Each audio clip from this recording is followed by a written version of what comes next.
자, 여러분 안녕하세요. 황진범입니다. 이번 시간은 원가액의 7장 표준 원가 계산에 대해서 시작해 보도록 하겠습니다. 표준 원가 계산은 하나의 예산 편성을 위한 자료로 많이 쓰입니다. 그래서 이제 실제에 있는 금액과 이제 표준에 있는 금액을 보면은 이제 표준에 있는 금액을 이제 얼마만큼 이렇게 해서 단가를 정합니다. 20원이라는 이제 하나의 표준 금액이 존재하게 돼요. 그래서 이거는 이제 예정 원가 계산하고 다른 점이 뭐냐면은, 예정 원가 계산은 제조 간접비 배분에 의해서 이제 필요한 어느 정도 일정한 대략적인 단가를 결정하기 위해서 이제 만든 금액이라면은, 표준 금액은 하나의 예산 편성을 위해서 이제 정해진 하나의 표준 금액을 정하게 되는 게 바로 표준 원가 계산이다 라고 보시면 됩니다.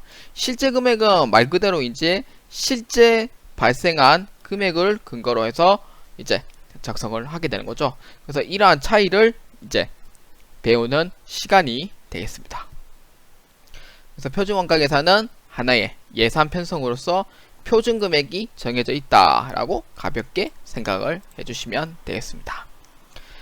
자, 그리고 원가액의 7장 표준 원가 계산은 전산 세무액의 1급에 해당하는 문제입니다. 1급에서만 해당하는 문제고요. 전산 세무액의 2급은 6장까지, 전산액의 1급은 5장까지가 이제 시험 범위가 되겠습니다.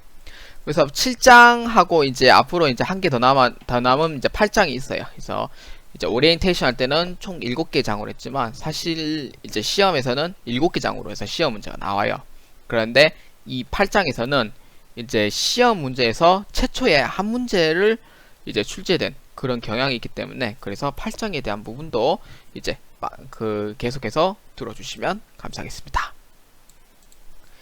자, 이번 최종 수업 목표에 대해서 한번 보도록 하겠습니다. 최종 수업 목표는 표준 원가의 개념과 원가 차이에 대해 계산할 수 있다 입니다. 계산할 수 있다는 거예요. 계산할 수 있다. 그러니까 즉 하나의 이제 표준 금액을 계산할 수 있고, 그 다음에 이제 실제와 이제 표준의 이제 차이를 놓고 또 이제 분석도 할 수 있다라고 또 생각할 수도 있습니다. 그래서 표준 원가는 이제 하나의 표준 금액을 정해서 실제하고 표준에 있는 금액이 예산으로 정해진 이 금액과 실제에 있는 사인 금액이 크냐 작냐 이러한 이제 부분도 이제 설명을 할 수가 있는 거예요. 자, 세부성 목표는 이제 1번 표준 원가의 개념을 설명할 수 있다. 2번 표준 원가의 유형성을 설명할 수 있다. 3번 표준 원가의 한계점을 설명할 수 있다. 4번 표준 원가의 차이를 적용할 수 있다 입니다. 자, 표준 원가 계산은 그냥 아까 얘기했듯이 계속 얘기하고 있어요. 그러니까 즉 하나의 예산을 위해서 정해진 금액이다 라고만 일단 생각을 해주시면 됩니다. 자, 1번 표준 원가의 개념입니다. 표준 원가 금액은 이제 읽어보면은, 표준 원가 계산은 직접 재료비, 직접 농업비, 제조간접비에 대한 미리 설정해 놓은 표준 금액이라고 했어요. 그러니까 즉 예산이에요. 예산을 이제 편성해 놓은 표준 금액을 정해서 하나의 제품을 계산하는 방법이라는 거예요. 그래서 예산 편성이라고 적혀 있어요. 예산 편성을 위해 유용하게 사용하는 방법이다 입니다. 그리고 이 밑에 보시면은 이제 뭐 생산 전, 생산 개시, 생산 중, 완료, 생산 이후라고 되어 있죠. 생산 전에 이제 예산을 편성하는 게 바로 이 표준 원가 계산이에요. 생산하기 전에. 그러니까 예산부터 먼저 편성한다는 거죠. 예산 편성할 때. 그 다음에 생산 개시하고 생산 중에 생산 완료가 됐다. 그러면은 정상원가 계산이에요. 그러니까 즉 뭐냐? 제조 간접비에 예정 배부액, 예정 발생액, 이거를 정상원가 계산을 해요. 생산 이후는 대부분 이제 다음 달 말일 이 정도 하죠. 실제 원가 계산은 다음 달 말이라니까 생산 이후에는 실제 원가 계산을 통해서 계산을 하는 이제 그러한 흐름도다 라고 보시면 됩니다. 그래서 여러분들은 이제 읽으면은 이런 개념 정도는 알아두시면 좋겠어요. 그러니까 미리 설정해 놓은 표준 금액, 그 다음에 예산 편성, 이 부분은 좀 기억을 해주셨으면 좋겠습니다. 자, 계속해서 표준 원가 계산은 이제 예산 편성 사용 시 1표준 금액을 정해서 사용한다 라고 돼 있어요. 그래서 직접 재료비, 직접 노후비, 제조간접비를 모두 뭐라? 표준 금액으로 정한다 라고 했어요. 표준 금액으로 정한다. 그러니까 실제 금액하고 표준 금액이 다른 점은 표준 금액은 예상 금액을 얘기해요. 내가 정해진 예상 금액을 단가로 통해서 계산한다. 그래서 표준 금액이고, 실제 금액은 당연히 이제 실제 발생한 금액이 되겠죠. 그래서 그러한 차이점이 되고요. 그럼 2번 정상 원가 계산 예정 배부죠. 직접 재료비, 직접 노후비는 실제 계산 원가로 하죠. 근데 제조 간접비는 정확한 원가 계산은 월말 정도 돼야 알 수 있기 때문에 정상 원가 계산을 통하여 이용한다라는 거예요. 정상 원가 계산을 통해서 이용한다. 이거는 아까 2장의 원가 배분을 통해서 이제 배운 적이 있어요. 원가 배분을 통해서. 그래서 이러한 표준 원가 계산을 할 때 이제 미리 예산해가지고 이제 금액을 결정할 수 있다라는 거고요. 그럼 3번 실제 원가 계산, 직접 재료비, 직접 노후비, 제조간접비는 모두 실제 발생한 금액으로 원가를 배분한다 입니다. 원가를 배분한다. 그러니까 이러한 차이점이 이래요. 그러니까 표준 원가 계산은 하나의 표준 금액을 정해서 하는 거고, 그 다음에 이제 예정 원가는 이제 제조간접비의 배부죠. 제조간접비의 배부를 대해서 얼마인지 모르니까 이 단가가 직접 이 달에 발생한 이 단가가 얼마인지 모르니까 이제 어림잡아서 예정 원가 계산을 하는 거예요. 그 다음에 이제 완전히 이제 실제 발생 금액이 얼마인지 아니까 그래서 실제 발생 금액으로 원가를 배분하는 거. 이러한 세 가지의 차이를 이렇게 시험 문제에서 충분히 물어볼 수 있습니다. 그래서 표준 원가 계산은 뭐냐, 정상 원가 계산은 뭐냐, 실제 원가 계산이 뭐냐, 이 개념 정도는 꼭 파악해 두시길 바랍니다. 자, 두 번째 표준 원가 계산의 유형인데, 이거는 유형인데 사실 이거는 외우지는 마세요. 절대 외우지는 마세요. 그냥 이러한 그냥 이해만 하고 그냥 흐름만 그냥 시냇물 흐르듯이 그렇게만 읽어보시길 바랍니다. 자, 1번은 보면은 직접 재료비, 직접 노후비, 변동, 제조간접비 요소를 미리 설정해 놓은 표준 원가예요. 표준 원가. 그러니까 원가 흐름 결정 시 이제 필요하고요. 그 다음에 두 번째, 실제 원가 제품이 완성된 후에 상당한 기간이 경과해요. 그러니까 즉 거의 다음 달 말일에 원가 계산이 가능해요. 실제 원가는. 그런데 표준 원가는 계산이 그냥 대략 정하면 되죠. 대략 정해놓으면 돼요. 얼마만큼 뭐 이렇게 대략 정해놓으면 돼요. 그러면 계산 끝나요. 간편한 그게 장점이 있고요. 그럼 세 번째는 이제 성과평가 및 원가 통제 수행이 가능하다는 거예요. 이 말은 뭐냐면은 표준에 있는 예상 금액과 실제에 발생된 금액만큼의 이러한 차이를 이제 보고 이제 하나의 이제 개선할 수 있는 문제점, 이제 개선할 수 있는 부분, 그 다음에 향후 이후에 어떻게 원가를 이제 아끼고 그 다음에 쓸데없는 비용을 넣지 않느냐, 이거에 대해서 이제 성과평가 및 원가 통제 수행에도 가능하다는 거예요. 예외에 의한 관리예요. 예외에 의한 관리. 네 번째는 표준 원가는 산업의 형태 관계없이 모두 적용 가능해요. 제조업뿐만이 아니고 뭐 종합 원가 계산, 개별 원가 계산 다 가능해요. 그래서 예외 없이 적용이 가능하다라고 보시면 됩니다. 그러면은 이러한 계산에 따라서 한계점이 분명히 존재할 거예요. 표준 원가 계산에 대한 한계점. 첫 번째는 많은 비용이 소요돼요. 시간 많이 걸립니다. 객관성이 거리가 많기 때문에 시간 많이 걸릴 수밖에 없어요. 그 다음에 두 번째는 외적인 환경에 따라서 수시로 수정이 필요하고요. 사후 관리하지 않으면은 미래 원가 계산을 왜곡시킨다는 그 현상이 있어요. 그 다음에 저질 제품 생산, 이 가장 큰 결정적인 부분이에요. 표준 원가 계산을 달성시키려면은 단가를 계속해서 없애고 아니고 줄여서 결국 그 단가를 싸게 할 수밖에 없어요. 결국 뭐냐, 저질 제품 생산이 나온 거죠. 건설사 같은 경우에는 그냥 아예 무너지죠. 붕괴 위험도 있을 거고요. 건설사가 붕괴 위험도 있을 거고 하자가 분명히 많이 생길 거예요. 왜? 싸구려 원재료를 쓰기 때문에. 저질 제품 생산할 밖에 없는 거예요. 왜? 예산 안에 넣어야 된다는 그런 강박 개념 때문에. 그래서 저질 제품을 생산할 수밖에 없는 거예요.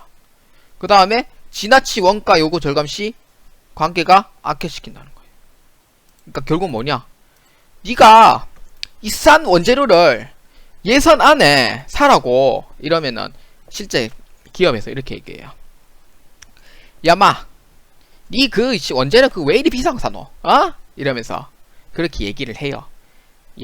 그러면은 그러면 뭐 좋은 거 사야지 뭐 왜 싼 거 삽니까? 이러면은 야 우리 회사에 그 예상금이 정해져 있잖아. 이러면서 그렇게 해가지고 결국은 저질 제품 생산한다는 거예요.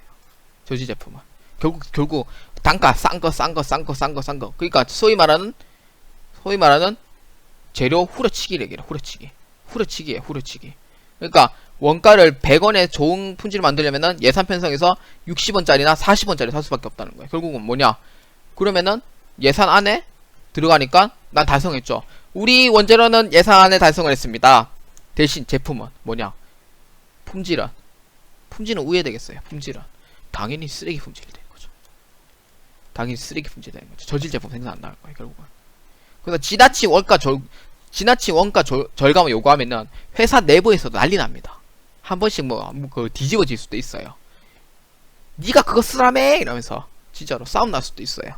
그래서 그 지나친 원가 절감 요구 시 관계 악화시킨다는 거. 이게 가장 중요한 결정적인 부분이에요. 그러니까 네 번째는 예외사항에 객관적인 기준이 없으면 안 돼요. 무조건. 주관적인 판단을 하면은 계속 사람이 생각이 바뀌어요. 그래서 객관적인 기준이 있어야 돼요. 이것은 이렇게 해야 되고, 이것은 이렇게 해야 되고, 이것은 이렇게 해야 된다. 근데 이 기준이 없다? 결국 무시하게 돼요. 결국 네 맘대로 할 텐데 뭐 이러면서 이렇게 진짜 생각해요. 기업에서는. 그래서 중요한 예외사항만 관심을 집중시키면은 표준 원가 허용 범위 내에 증감 추세에 간과하기 쉽다는 거예요. 그러니까 예산을 정했는데 결국 싸구려 원재료가 아닌 이제 뭐 하나의 기준을 정해놓는, 결국 그거에 비슷한 그 이제 금액을 이제 뭐 좋은 원재료를 살 수도 있고, 아니면은 이런 어떠한 상황에 대해서 시장이 이렇게 됐구나 라고 관광하기 쉽다는 거예요. 근데 이거를 아예 무시해버리면은 통제 자체가 안 되죠. 통제도 안 되고 뭐도 안 돼요. 그래서 이게 안 돼요. 그럼 다섯 번째는 성과평가 때문에 예외사항을 숨기려 한다는 거예요. 성과평가를, 그러니까 회사에서 진짜로 성과평가를 내가 D 등급 받았어요. 그럼 잘려요. 니는 이거밖에 뭐하냐 이러면서, 니 이거밖에 뭐하냐 이러면서, 그럼 결국 그 사람이 혼나잖아요. 혼나면은 내가 결국 사람 방어하게 돼요. 방어 기질이 있어요. 사람들은 상을 방어 기질이 있어요. 그래서 근로자는 숨기려고 한 거예요. 중요한 예외사항을 숨기려고 하는 거예요. 우리 회사를 A 받기 위해서는 이런 중요한 걸 다 숨겨요. 뭐 아까 얘기했듯이 원재료를 단가를 후려치게 한다는 거죠. 그러니까 100원짜리 원재료가 질 좋은데 우리 회사는 돈이 없으니까 40원짜 30원짜 산다는 거예요.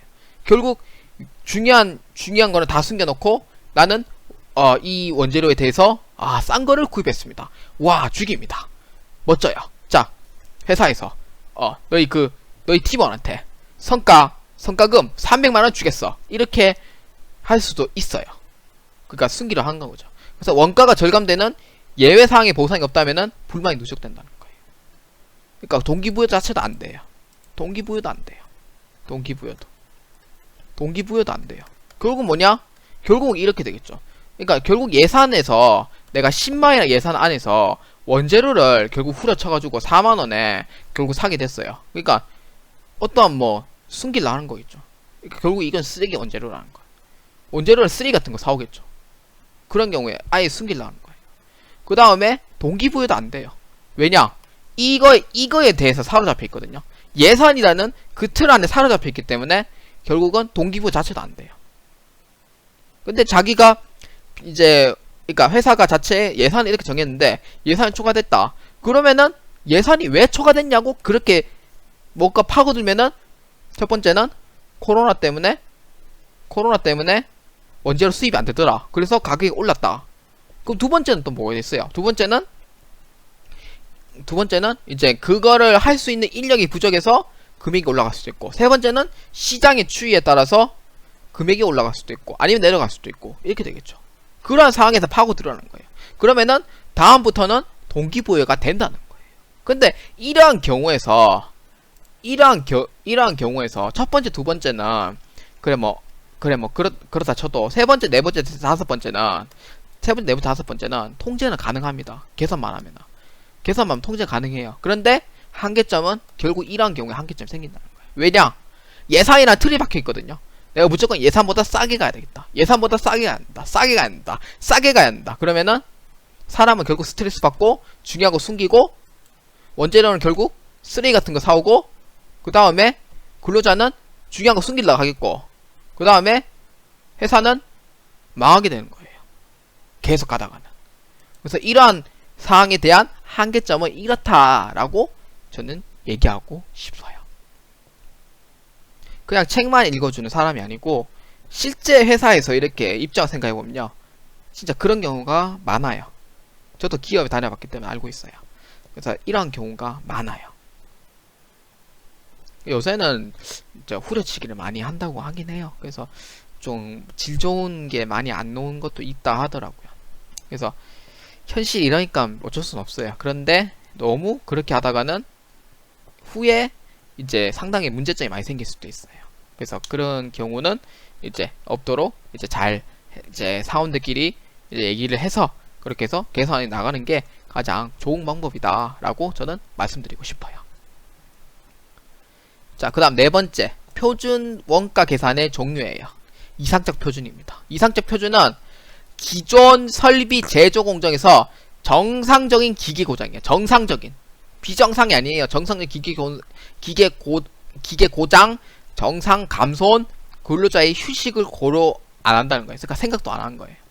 그러니까 사람이란 자체는 제가 예를 들어 볼게요. 제가 사람이라고 따져보면은 사람은 8시간, 9시간, 10시간 일을 할 수도 있어요. 12시간 일을 할 수도 있어요. 근데 일을 하는데 사람이 그 손으로 만지고 그 다음에 손으로 고치고 그 다음에 생산도 하고 그렇게 하는데 사람이 쉬지도 않고요. 그 다음에 기계도 고장날 수도 있어요. 그 다음에 불량품이 생길 수도 있어요. 그러한 경우 생각 자체를 아예 안 한다는 거예요. 아예 안 한다는 거. 이상적 표준은 아예 안 한다는 거예요. 그러면 재고자산 평가나 매출원가 산정에는 부적합하다는 거예요. 왜? 사람은 쉬었다가 일해야 되고요. 기계도 쉬어야 되고요. 기계 고장나면 수리도 해야 되고요. 24시간 내내 기계가 매일매일 돌아가진 않아요. 중간에 기계 고장날 수도 있고요. 그 다음에 100개를 무조건 생산해야 되는데 하루에 100개 생산 못할 수도 있어요. 왜? 중간에 불량품 나올 수도 있기 때문에. 그런 거를 아예 다 배제를 하고 그러면은 재고자산 평가나 매출원가 산정에는 적합하지 못한다는 거예요. 그 다음에 정상적 표준. 정상적인 조업이나 능률에 설정된 원가로서 우발적인 사항을 제거를 해요. 우발적인 상황. 그러니까 돌반적인 상황을 제거를 한 거예요. 장기의 실적치를 통계적으로 평균하고 미래 예측 가치를 감안 결정한다는 거예요. 그래서 이거는 재고자산 이제 매출원가 산정에 상당히 적합한 방법이라고 합니다. 정상적인 표준은. 그러니까 뭐 생각하는 거죠. 이거는 이상적인 표준은 아예 생각 자체가 없는 거죠. 근데 이거는 뭔가 생각이라는 게 있어요. 우발적인 상황을 제거를 하고 장기가 실적치를 통계적으로 평균화시키고 미래 예측 가치를 감안하여 결정한다. 그리고 이러한 사항이 매출원가 산정에 적합하다는 거예요. 그다음 현실적 표준입니다. 별표. 현실적 표준은 표준 원가 계산에서 가장 사용을 많이 하고 있습니다. 사용을 많이 하고 있어요. 그래서 열심히 노력하면 달성되는 목표치를 얘기합니다. 열심히 하면 목표치가 생긴다는 거죠. 동기부여도 생기고 결국 사람은 더더욱 열심히 일을 하려고 하는 거예요. 그래서 기계 고장, 근로자 휴식 시간 등 생각하라는 거죠. 그 다음에 실제 원가가 표준 원가 차이가 발생하면은 정상에서 벗어나는 비효율로서 경영자의 주의를 상기시켜주는 역할을 한다는 거예요. 그러니까 사람은 노력을 하면은 결국 일을 더 열심히 하려고 해요. 결국 동기부여가 생긴다는 거예요. 목표라는 게 생기는 거죠. 그런데 이러한 경우에서 이제 벗어나는 경우가 있죠. 그런 경우에는 이제 경영자가 이제 그걸 생각하는 거예요. 주의를 상기시켜서 해주는 역할을 하는 거예요. 그래서 표준원가 계산 종류는 이상적 표준, 정상적 표준, 현실적 표준이 있는데 현실적 표준이 가장 많이 사용하고 있는 방법입니다. 그런데 정상적 표준이 꼭 나쁜 건 아니에요. 근데 정상적 표준 쓸 수도 있고요. 현실적 표준이 가장 많이 쓴다고 하지 이거를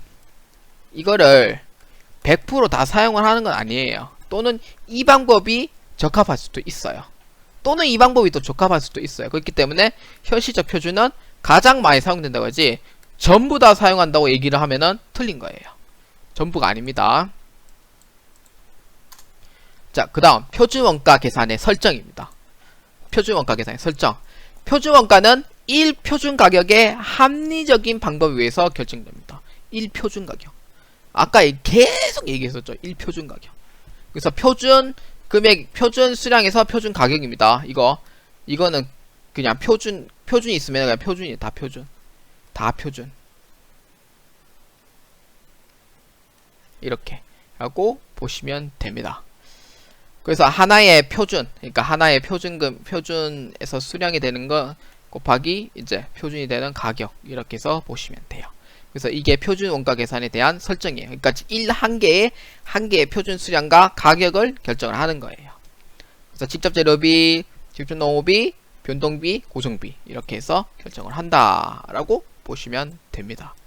시험 문제에서는 이 두 개는 시험 문제에서 안 나오는데 이 두 개는 시험 문제에서 꼭 나와요.